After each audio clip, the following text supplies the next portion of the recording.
Si de algo saben las abejas, es de flores. Hay de todo tipo y para todos los momentos. Lo importante no es solo su color, tamaño o forma, sino lo que hace sentir cada una. Y para esos sentimientos trabajan. Igual que el Banco Central, que trabaja para hacer florecer la economía y que sientas estabilidad. Para ese sentimiento de tranquilidad. Para ese sentimiento de crecimiento y desarrollo. Para que la primavera llegue a todos los sectores y los planes de muchos den grandes frutos. Banco Central de la República Dominicana, 75 años trabajando por una estabilidad que se siente.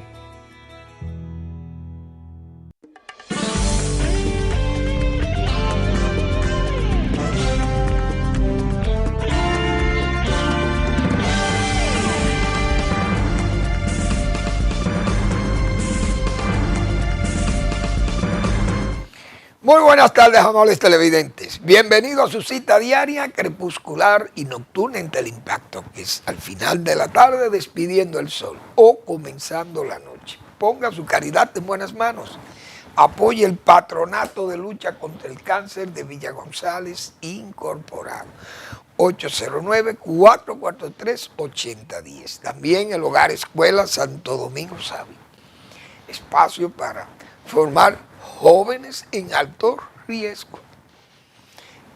Evitar que vayan a esa delincuencia, que sea un almacio la sociedad para que la delincuencia se nutra de esos jóvenes.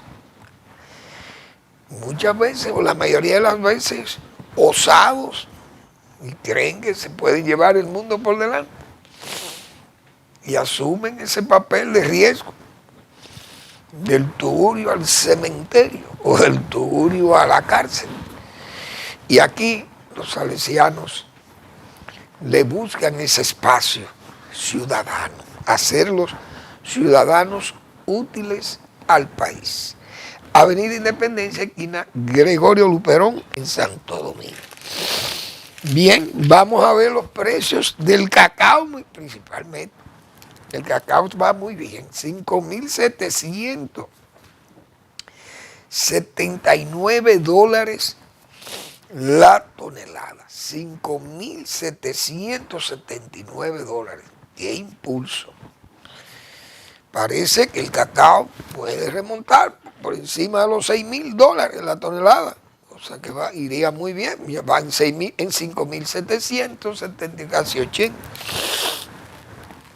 Nos satisface como dominicano y como agrónomo a mí. Me agrada ver eso. El azúcar, 15 dólares con 10 centavos, también ha subido. El café, 317,40, gran impulso también. El café del tipo arábico. Así que esos son números muy buenos. El petróleo ha bajado, 70,44. Oigan qué precio tan bajo, a pesar de que Trump lanzó algunos bombazos a los iraníes. Vamos a ver qué repercusión tiene eso. Porque Hormuz se sabe que es una yugular de la energía procedente de hidrocarburos. Entonces, el oro, 4.155. Se ha deprimido mucho el oro. Ha bajado casi de 5.000 dólares. De 5.000 dólares la onza ha bajado casi 900 dólares. 4.155,5 dólares la onza de oro. Así que los precios han caído. La plata también, 61,39. Bueno, esos son los precios a los cuales se están negociando esos commodities. Repito, me alegro de que el cacao tenga esos niveles de precio, porque somos exportadores netos. Que el café tenga el precio nos afecta, nos ayuda en parte, pero nos afecta mucho porque ya somos grandes importadores de café para suplir la demanda. la producción ha sido mermada en la República Dominicana por asuntos de plagas.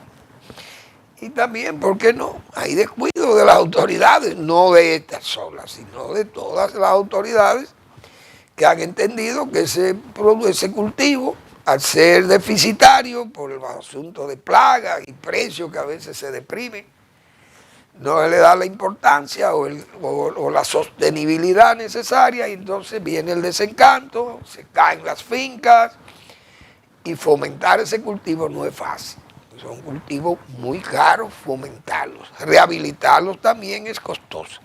Y más cuando hay que cambiar variedades, sustituir variedades más resistentes a las plagas y a las condiciones incluso climáticas que han ido cambiando también con el asunto del cambio climático, indiscutiblemente. Bueno, como nosotros le hemos dado seguimiento a esa carretera del Ámbar de Puerto Plata, Santiago, Puerto Plata, vimos hoy que el gobierno adjudicó la carretera del Ámbar por 28 mil millones de pesos.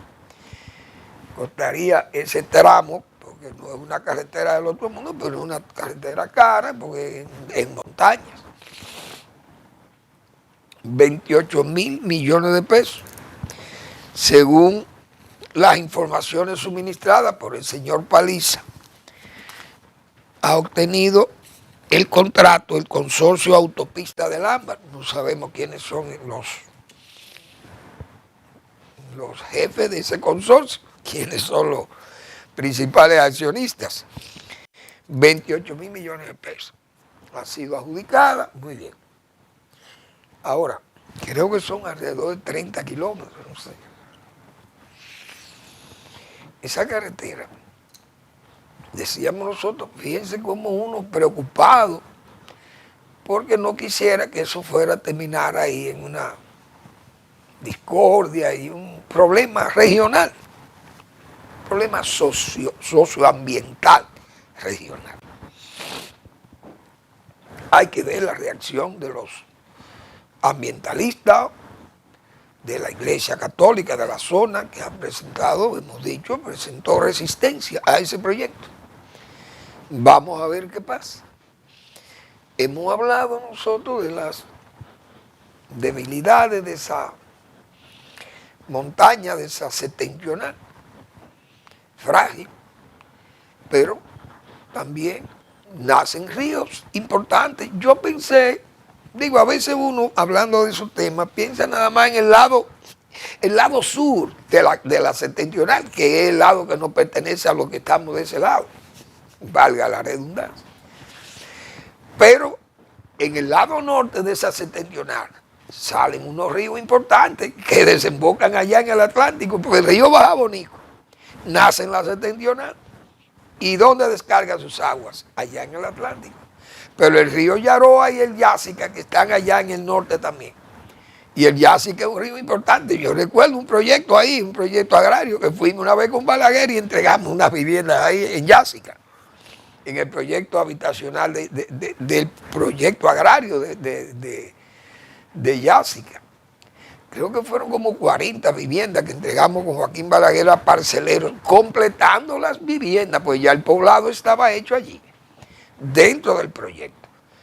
Ese proyecto de Bate y Ginebra, también allá en Yásica, creo que en Sabaneta de Yásica, y ese río hacía unos meandros ahí. Entonces, esos son terrenos muy limosos, muy sueltos, y recuerdo que el río se iba, como dice, tragando el proyecto. Hubo que hacerle unos gaviones y construir un puente y todo aquello para facilitar la entrada al proyecto y que Balaguer pudiera estar satisfecho, pero entregamos esas viviendas allá, recuerdo, a parceleros de la reforma agraria. Entonces esos ríos nacen en la septentrional. No es una cordillera pelada, como se acostumbra a decir, porque sabemos que la central es donde nacen los ríos principales del país, indiscutiblemente. Pero estos ríos del norte, como son el Yásica, el Yaroa, el Bajabonico, esos ríos nacen ahí en la septentrional. Y de este lado están el Jacagua, los ríos son pequeños, el río Jacagua, Renquillo es un cauce, pero se convierte en un río poderoso cuando vienen las lluvias, pero es un cauce seco casi todo el tiempo. Aloncico es prácticamente un manantial, citaba ayer, pero esos son pequeños arroyos. El Jacagua, que nace ahí también, bueno, ya lo señalaba. Esas pequeñas corrientes van al Yaque del Norte, son afluentes del Yaque. Entonces, habrá que ver cómo, y en Jamao ahí en la zona de Moca también hay otro arroyuelo ahí en Jamao. Yo pienso que tal vez ya el gobierno ha socializado la obra con esas comunidades que han salido en protesta allí. Vamos a esperar a ver qué va a pasar. Ojalá acepten o ya se haya socializado la obra y no haya problema, y esa obra va a conectar a Santiago con Puerto Plata. Tiene muchísimas ventajas que le va a brindar a la región, indiscutiblemente. RD Vial es que tiene, diríamos, el liderazgo del proyecto junto con Obras Públicas, pero vamos a ver cómo van a suceder las cosas, porque es una continuación de la circunvalación de Santiago. Ojalá no traiga problemas y se conecte fácilmente Santiago con Puerto Plata vía la septentrional, la cordillera septentrional, que hay que cortarla entera prácticamente. Y es una cordillera que tiene sus zonas altas, problemáticas también, porque por la carretera Gregorio Luperón se ven las alturas de la zona. Pero hay que esperar, porque uno no sabe cuál es el sentimiento de aquellas comunidades que ya han expresado su insatisfacción con esa construcción de esa carretera. Por tanto, vamos a ver qué pasa, porque no podemos poner la carreta delante de los bueyes. Bueno, hoy hubo una publicación muy interesante del talentosísimo sociólogo dominicano, don Cándido el Cándido, vamos a llamarle así, Cándido Mercedes. Hizo un trabajo de publicación, creo que en el periódico Hoy fue que lo vi.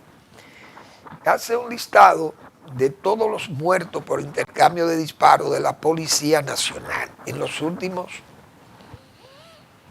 20 y pico de años, 24 años sería, no, 30 años, desde el 96 para acá.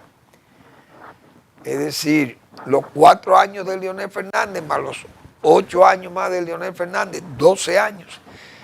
Y yo creo que en ese trabajo parece que el don Cándido ha querido resaltar más los políticos que la muerte misma. Las muertes están ahí, son evidentes.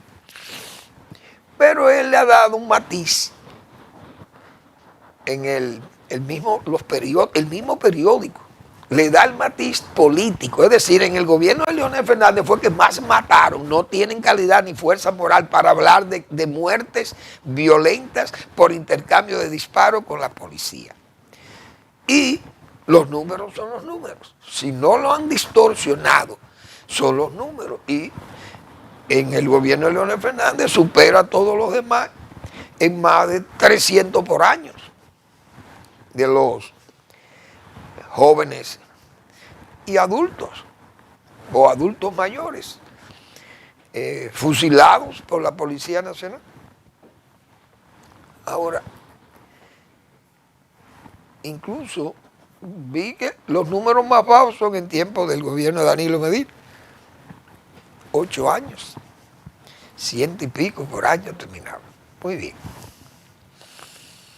Sin embargo, ese trabajo, pienso yo, se parece mucho al trabajo de don Andrés L. Mateo con los viajes presidenciales. Don Andrés L. Mateo calculó 50 y pico de viajes de Leonel Fernández en los 12 años. Y que esos viajes, Leonel Fernández lo que hacía era salir como a pasear y a ver libros, a conocer ciudades, y que eso no traía nada de utilidad para el país. Muy bien.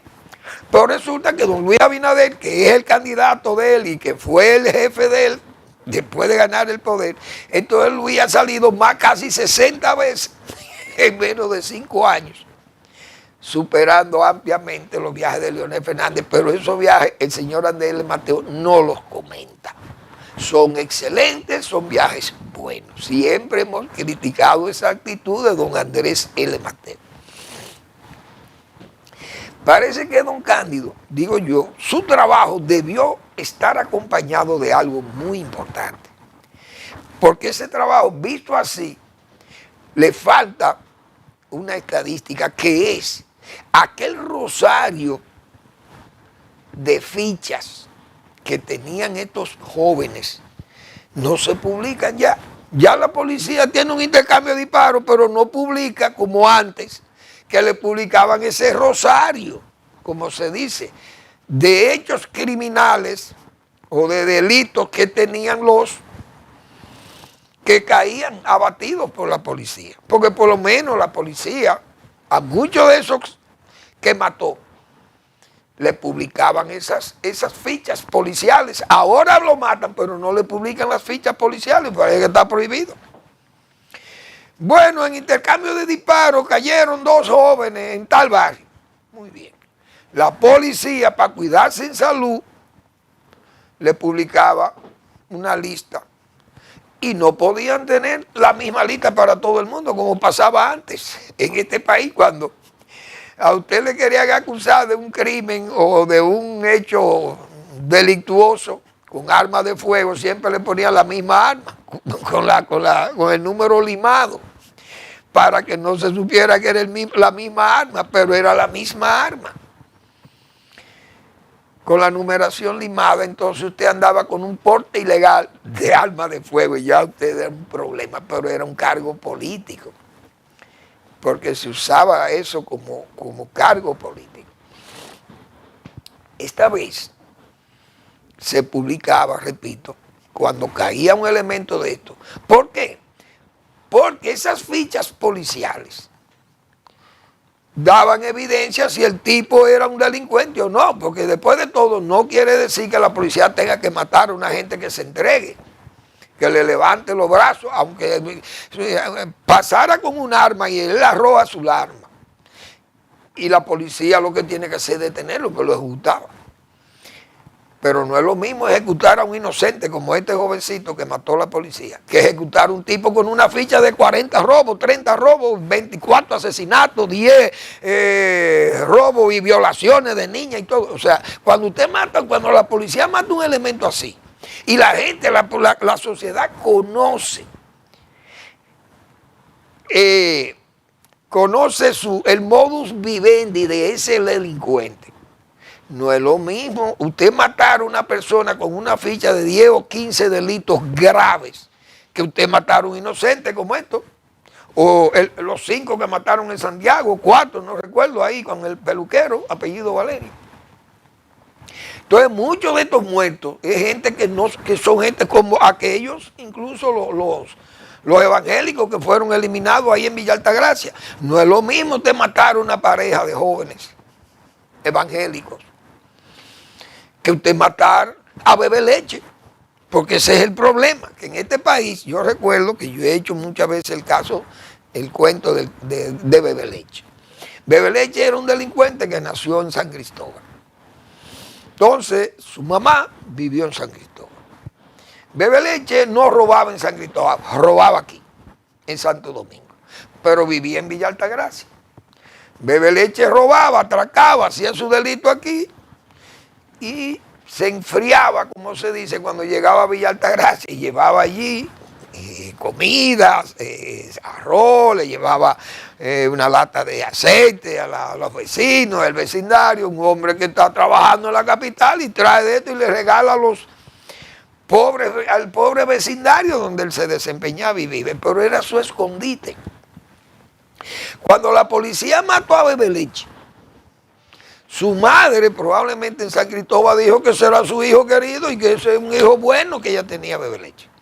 Pero en Villa Altagracia le hacen una huelga a la policía y al gobierno porque mataron a Bebe Leche, un hombre bueno que lo que hacía era repartirle comida y repartirle bienes a la gente del barrio. Y entonces, ¿pero quién era el elemento para la policía? El hombre tenía un rosario, una retahíla de hechos criminosos. Entonces mataron a un delincuente, pero en Villa Altagracia mataron a un hombre bueno. Y su mamá decía también que su hijo era bueno. Es decir, a veces, cuando usted publica esas informaciones, aunque la policía muchas la fabricara, como se dice, pero no podía fabricarle la misma prueba a todo el mundo. Usted tiene que tener un arsenal de información, de delitos, para usted agregárselo a cada uno de los que usted mata. Porte y tenencia de armas, o robo, atraco, qué sé yo, robo con a mano armada, entrada nocturna, a vivienda, etcétera, o a negocio, qué sé yo, por citar esos casos. Pero yo creo que eso debió acompañarse en ese trabajo del señor del Cándido, porque la verdad que no se ve a quien matan. Ah, intercambio de disparos, sí, ok, la policía intercambia disparos y entonces aparecen más en un periodo que en otro. Muy bien, aquel gobernó 12 años, Leonel Fernández. Pero Leonel se lleva ¿cómo se dice? El récord de matar más en intercambio de disparos. Pero hay que ver quiénes eran aquellos, para tener una idea entonces de a quién es que eliminó, a quién mató, por ejemplo, la policía de Guzmán Fermín, de quién más, el propio Candelier, en tiempo de Hipólito Mejía, y creo que de Leonel también estuvo como jefe de la policía. Pero hubo más, Rosado, Mateo, ¿y quiénes más fueron jefes de la policía? Yo no recuerdo, pero siempre hay muchísimos jefes de la policía, este joven, este señor de por allá de Miches, no me acuerdo, general, como su nombre, no lo recuerdo. Pero bien, toda aquella gente, todos esos jefes policiales que se desempeñaron en esos gobiernos anteriores, hay que ver, porque es que esos delincuentes, hay delincuentes y delincuentes, pienso yo, por el historial de delitos o de crímenes que puedan arrastrar a esta gente, ¿no? Y bueno, y hablando de la policía, qué interesante. Bueno, sería bueno saber, porque como el gobierno ha hablado de planificación, que viene la planificación ahora, dice Paliza, el ministro de la Presidencia, ha anunciado que es un periodo de planificación, donde se va a demostrar con hechos que el gobierno, como digo yo que anda a tientas, el gobierno podrá demostrar que no anda a tientas. Y tal vez nos sirva esas informaciones de la productividad, son las cosas que se van a tomar en cuenta, dice el gobierno. Vamos a ver qué fue lo que planteó el señor Paliza, sí que lo tengo por aquí, creo. Dice que la planificación están para la educación, la salud, la infraestructura, la productividad e institucionalidad. Esos son los puntos básicos de la planificación según el gobierno.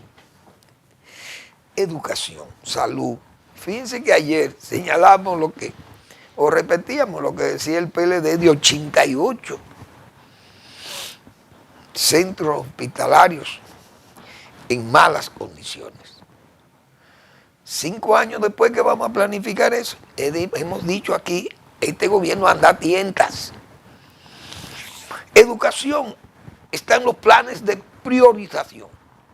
Señores, autoridades, 5.000 aulas faltan. 5 años tienen ustedes. ¿Cuál ha sido la ruta crítica seguida de la planificación? ¿O trabajaron a tontas y a locas? ¿Trabajaron sin instrumentos? ¿Trabajaron a tientas los primeros 5 años? ¿Ahora es que va a haber planificación? Cuando vemos que hay 500,000 niños que no tienen aulas, ni tienen docentes, faltan maestros, cuando hemos dicho que la educación es la disciplina más estudiada en las universidades dominicanas. Entonces, ¿quién es que está planificando? A los 5 años se andaba a tientas. Ahora es que viene la planificación, con la misma reforma policial, dígaselo. ¿Qué ha pasado en 5 años de reforma policial? ¿Cuánto ha gastado el gobierno en esa bendita reforma? Usted sabe la gente que ha ganado dinero de ahí, profesoras y profesoras de esa reforma policial y asesores internacionales que han ganado una millonada de esa famosa o de esa pretensa reforma policial, pero no conocemos ni siquiera la ruta crítica, es decir, qué ha pasado en 5 años de reforma. Ese es el resultado, la conducta policial, cada día más cuestionada, no solamente los agentes, sino la institución en sí. Entonces, hablar de reforma, señores, y cuando uno ve, o de planificación, cuando veo yo aquí, este caso. Escuela Gregorio Luperón de San Luis tiene grave deterioro. Pero ¿qué es lo que ha pasado en 5 años? No han planificado, no han priorizado la educación como uno de los renglones básicos de desarrollo del país. Díganme ustedes, es una escuela deteriorada en San Luis. ¿Ustedes se imaginan las escuelas de Catanamatías? ¿O de las charcas de Marianova? O las escuelas de la Cruz del Isleño, por allá, por el este. O las escuelas de Las Lavas, qué sé yo, en Villa González. O la de Jicomé, o la de Guayubín, por poner ejemplos. O la de Gozuela, más ejemplos todavía. O las Matas de Cotuí, qué sé yo. Porque estas están pegadas al Santo Domingo. La escuela de San Luis deteriorada, totalmente deteriorada. ¿Cuál es la planificación? Vamos a la pausa.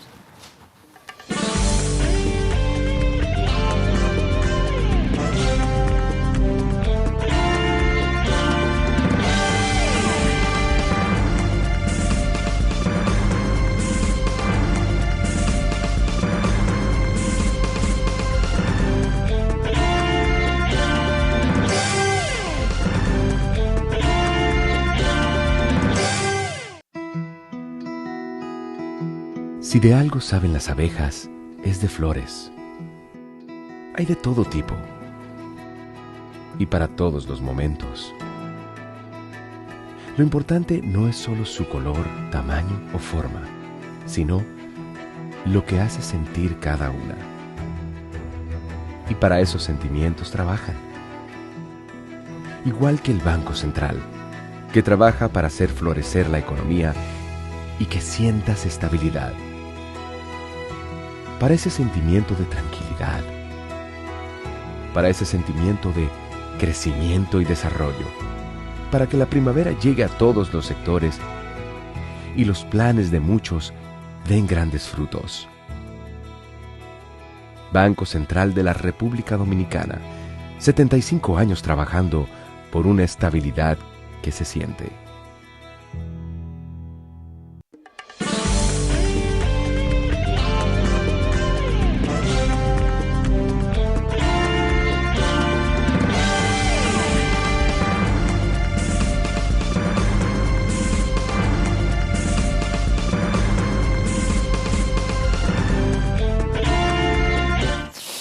Bien, otra prueba de que seguimos atados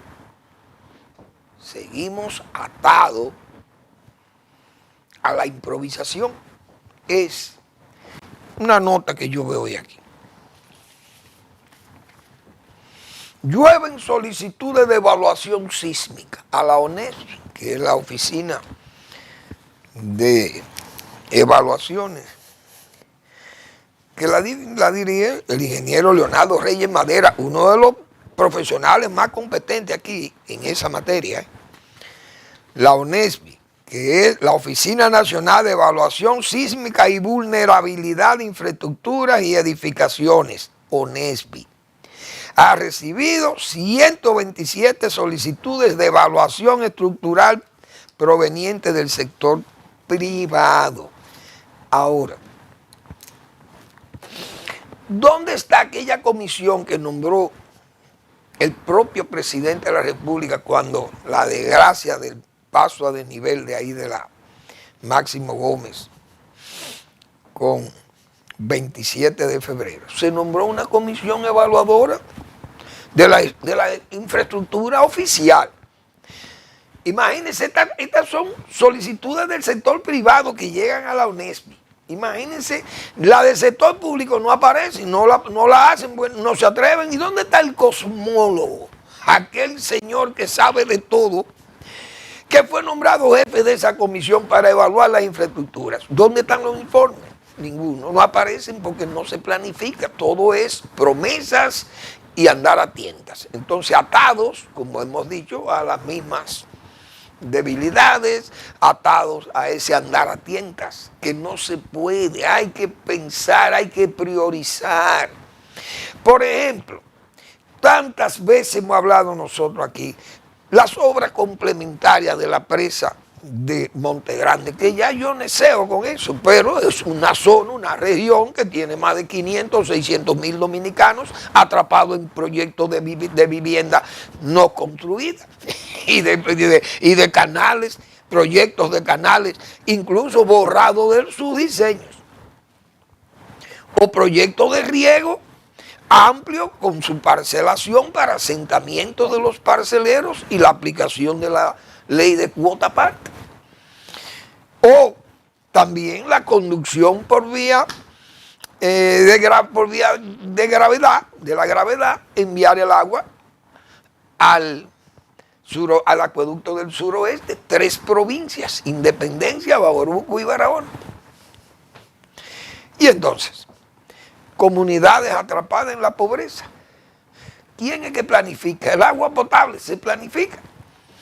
Andamos a tientas, señor Paliza. Ojalá planifique, pero pienso que hasta tarde, porque después que han gastado 5 billones de pesos o más, que el país debe 84 mil millones de dólares y que ahora es que vamos a planificar la productividad. Nosotros hemos hablado de productividad aquí 5 años. El índice de factores de productividad más bajo de toda la América Latina la tiene República Dominicana en materia de sistema agropecuario. Lo hemos repetido hasta la saciedad aquí. Cifras no que las doy yo, cifras del Banco Interamericano de Desarrollo. Los índices de factores propios de un mal gasto público agropecuario. Mal dirigido, un gasto enfocado en el subsidio directo y no en el subsidio indirecto. Verbigracia, lo hemos visto ahí, miren cómo se donan 2.000, 3.000 millones de pesos para fertilizantes. Son subsidios directos. Más que subsidios, diríamos compensaciones, porque tienen un límite de tiempo, tienen un horizonte. Me imagino que pasó la cosecha y ya cesa ese subsidio. Pero así como se subsidian esos fertilizantes, fácilmente el gobierno le debe a Agrodosa 1.000 o 2.000 millones de pesos a la aseguradora contra riesgos, daños por medio ambiente y qué sé yo, plagas, etcétera, que pueden dañar los cultivos y no pueden pagarle a los afectados. ¿Por qué? Porque no tienen los recursos o no le pagan las diferencias de la cuota correspondiente a las pólizas. Y entonces la empresa, la institución no puede brindar un buen servicio. Entonces, ¿dónde está la planificación? Se anda a tientas. Nosotros hemos hablado mucho de eso aquí. Y yo pienso que no neseo con esto, porque uno tiene que hablar las cosas que en este país se tienen que hacer bien para poder avanzar y seguir mejor, porque si vamos a seguir, yo me voy a morir, pienso yo. Me voy a morir viendo a República Dominicana con un atraso enorme en el área donde yo me formé profesionalmente, que es la agropecuaria.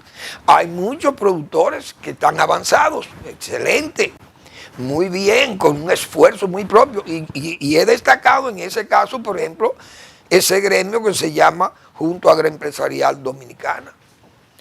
la Junta Agroempresarial Dominicana ha tenido que diseñar sus propias políticas de desarrollo, de asistencia técnica a sus asociados y formar sus clústeres y darle fuerza a sus clústeres, a los cultivos y a los productores pecuarios, y darle su asistencia técnica y atenderle sus reclamos y canalizar reclamos ante las autoridades, etcétera, etcétera. Sus defensas. Pero han tenido que organizarse los clústeres y organizarse los gremios para poder salir a camino. Pero los pequeños productores, que son muchísimos y probablemente los más, andan a las manos de Dios, sueltos, sin asistencia técnica, sin crédito. Y cuando encuentran crédito abundante y sectorizado, más que sectorizados, sectarizados por el gobierno, por ejemplo, pasado de Danilo Medina, que hizo una inversión enorme en un proyecto que no fue estudiado, ni siquiera planteado dentro del plan de gobierno de Danilo Medina en el 2012. Simple y llanamente fue un invento reeleccionista, las famosas visitas sorpresas, que repito, no estuvieron nunca, y que me refuten, en el plan de gobierno de Danilo Medina del 2012. Pero vinieron con el invento, ¿para qué? Para sus planes políticos, electoreros, dinamiteros contra Leonel Fernández, ese liderazgo, al mismo tiempo forzar la reelección presidencial cambiando la Constitución.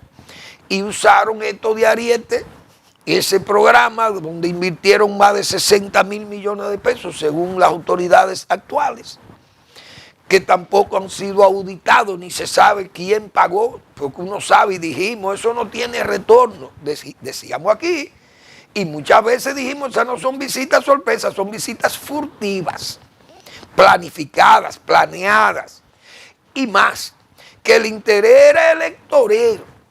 Ni siquiera por vía de las vivencias comarcales, decíamos nosotros aquí, del propio presidente, que es un hombre de origen rural. Y podíamos decir, bueno, vamos a atribuirle tal vez que el hombre anda en esto por esas vivencias comarcales.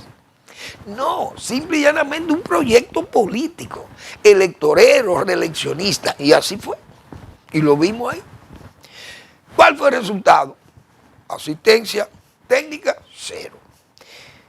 Ese crédito otorgado en forma abundante, pero siempre advertimos aquí, ese crédito sin asistencia técnica es un riesgo.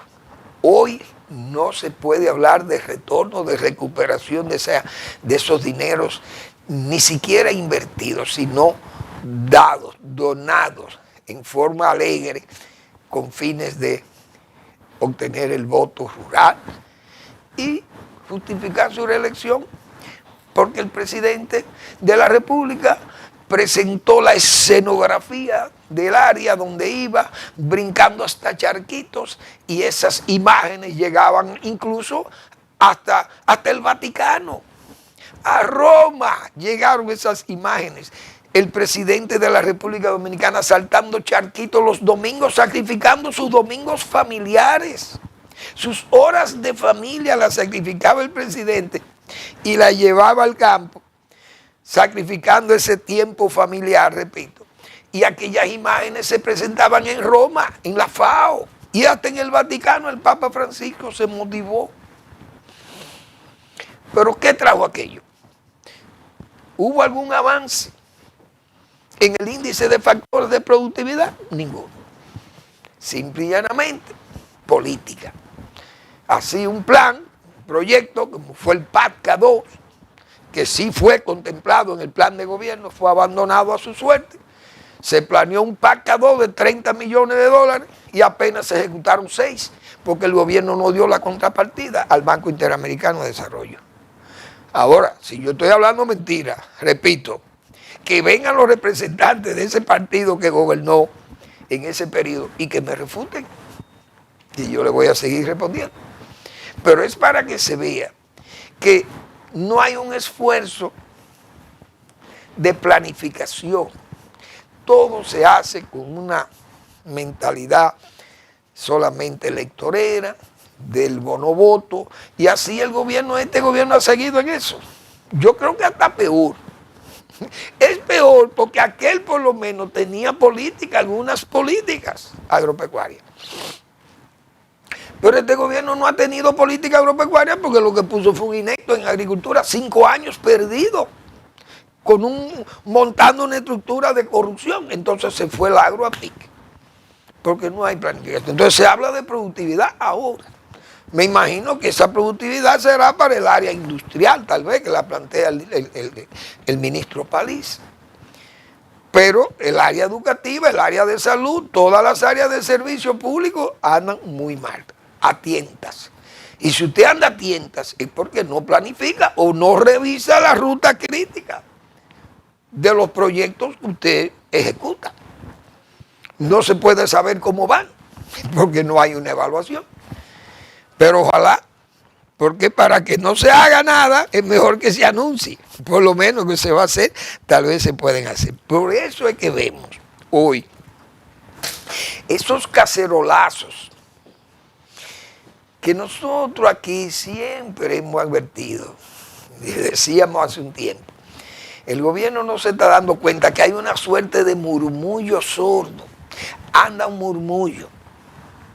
La gente se está quejando. Usted sale por todos, va a los pueblos, anda a las calles, va a los barrios, monta autobuses y hasta motoconchos, y usted oye a la gente quejándose. Los precios altos, que los combustibles están caros, que los medicamentos son caros, que los víveres están caros. Porque vemos una guaguita anunciando plátano a 5 pesos, el gobierno se duerme y queda tranquilo, pero resulta que cientos de miles de familias que compran en los supermercados tienen que ir a pagar el plátano a 21 y a 22 pesos, plátano maduro o verde. Un rulo vale 11 pesos, la yuca 40 pesos la libra. Pero esas cosas, presidente Abinader, óigalo bien, las familias que compran en los supermercados son cientos de miles de familias dominicanas de clase media y clase. ¿Quiénes son los que están con los cacerolazos? Son esos mismos. Usted va a los barrios de los pobres, no son los que están con los cacerolazos, porque los pobres, se puede decir lo siguiente, aquí la clase muy humilde, más de las periferias, se beneficia muchas veces de esas políticas compensatorias, políticas típicas del populismo electorero. Entonces le llega, por ejemplo, plan social a los pobres, le llegan los comedores económicos, no están en NACO, los comedores económicos no están en Tiatini. Los comedores económicos siempre Balaguer los ubicaba en las zonas más densamente pobladas y más paupérrimas. Y ahí están los comedores económicos. El pobre va y come allí y resuelve. El transporte es prácticamente barato, no, muy barato para los pobres. Los que se quieran montar en el tren pagan poco. Los que montan en autobuses públicos pagan pocos. Los que usan las escuelas públicas no pagan colegio y le dan todos los materiales. La clase media no busca un uniforme en ningún lado.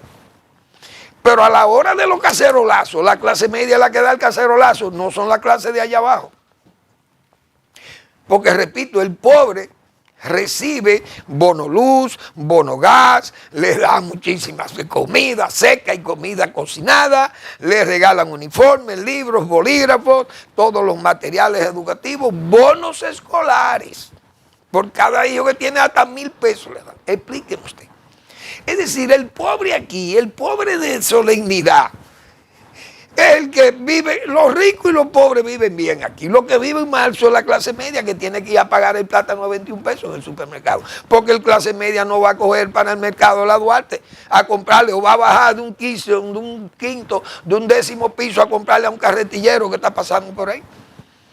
va al supermercado a comprar, tiene su vehículo, tiene que pagar combustible caro, tiene que pagar piezas caras, tiene que pagar el trabajo de mano de obras caras, tiene los servicios que le dan a las viviendas también son caras, los alquileres también son caros. Entonces esa gente es la que está con los cacerolazos y con los disgustos.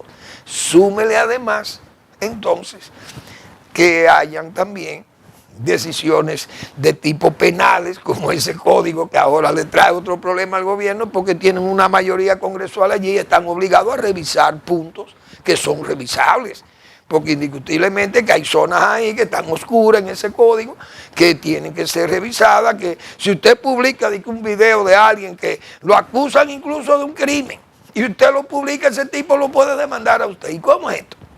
La gente sabe que esas cosas en esta sociedad son difíciles de aceptar.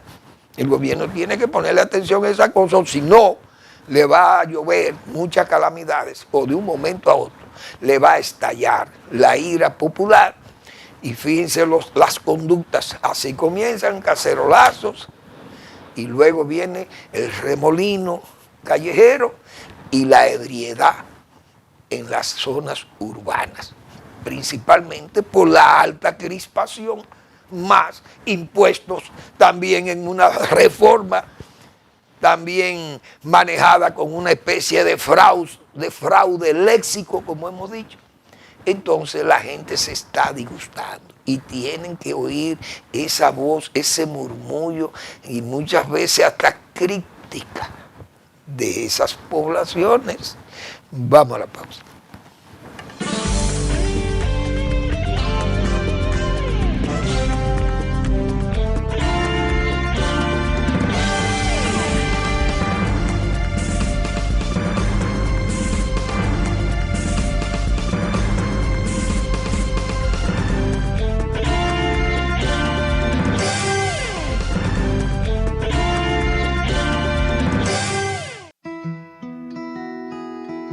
Si de algo saben las abejas, es de flores.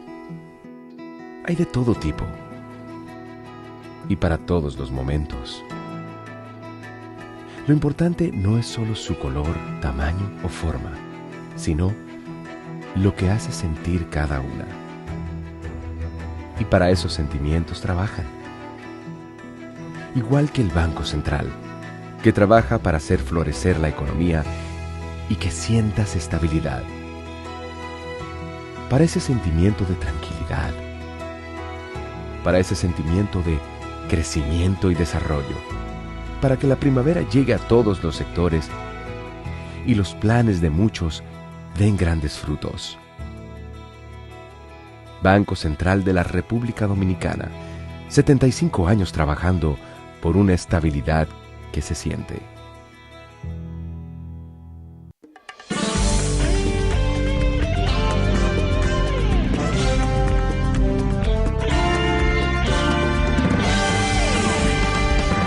Bien, de ese simplismo, como yo le he dicho, irresponsable también, muchos políticos, por ejemplo la alcaldesa hoy, que es la secretaria general del PRM, dice, eso es cacerolazo, eso es una expresión de la democracia. Es verdad, es una expresión de la democracia, pero si la gente sale en una marcha, le tiran bombazos a la policía, si salen a protestar.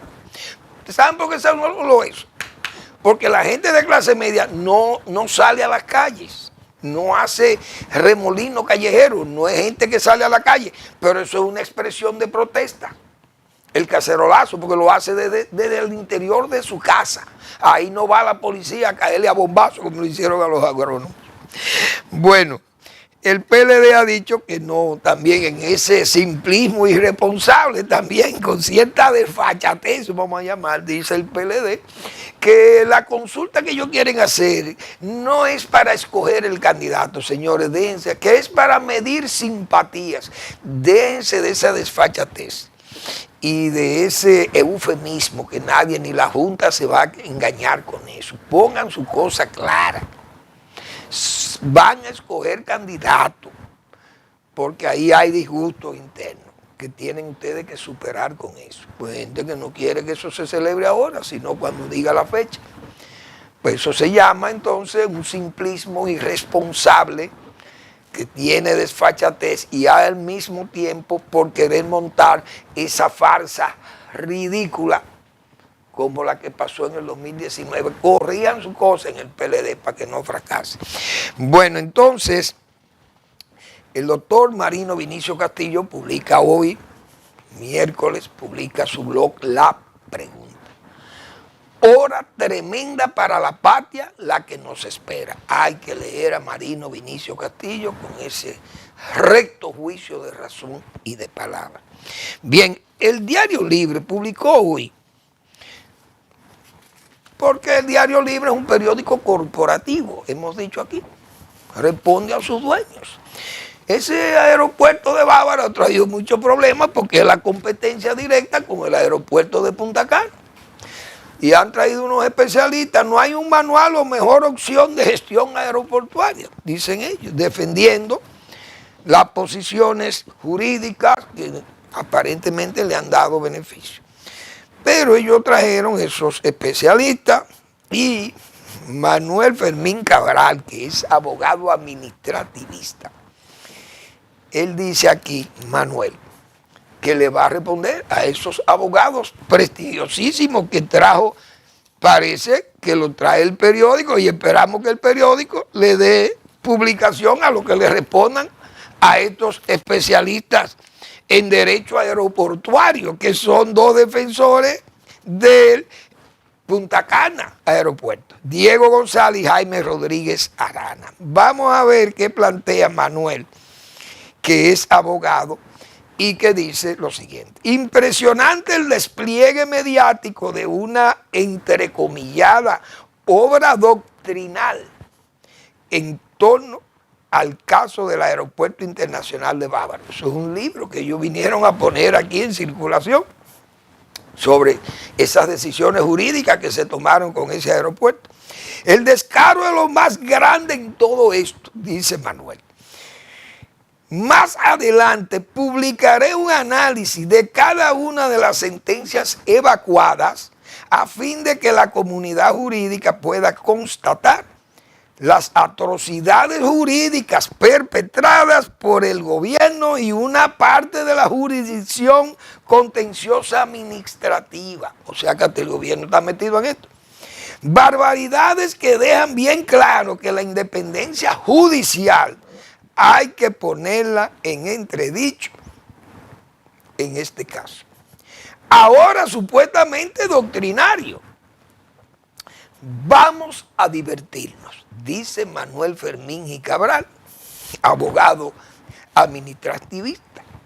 Y me imagino que le habrá dado asesoría también a Airport Bávaro o Aeropuerto de Bávaro, que estos señores Diego González y Jaime Rodríguez Arana han venido también a sostener la credibilidad en ese libro que es una obra que dice aquí, análisis doctrinal de la solución jurisprudencial de un conflicto aeroportuario, obra que examina el litigio entre el Consejo de Defensa del Aeropuerto Internacional de Bávaro y el Instituto Dominicano de Aviación Civilidad. Vamos a ver lo que dice Manuel. ¿Lo publicará Diario Libre? La respuesta a esto, yo lo dudo, pero vamos a esperar.